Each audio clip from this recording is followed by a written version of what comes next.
One of the hardest parts about being a leader is communicating and implementing decisions that come from higher up in the organization and run counter to your recommendation. It's natural instinct to relay to others that, well, the decision was theirs, or it's not me, it's them. But a good leader can't pass the buck. There's a complicated balance between having a united front with leadership and doing what you think is right.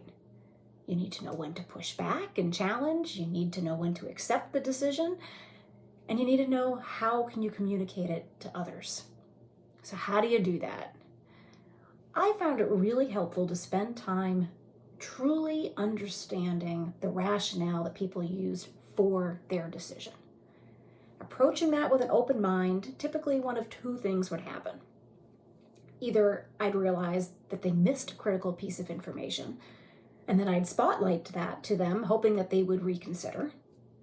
Or I'd have a much better understanding of their rationale. And then that reasoning can become the focus of how I then relay the decisioning to others. I could say, this is what we're doing because of these reasons. Now, for most hard decisions, there's a lot of valid reasons why different options could be selected. So for me, ultimately, as long as I felt my recommendation was heard, the decision makers truly did consider all the different perspectives, and the decision doesn't run counter to my core values, then I knew it was time to shift gears and start focusing on implementing as effectively as possible.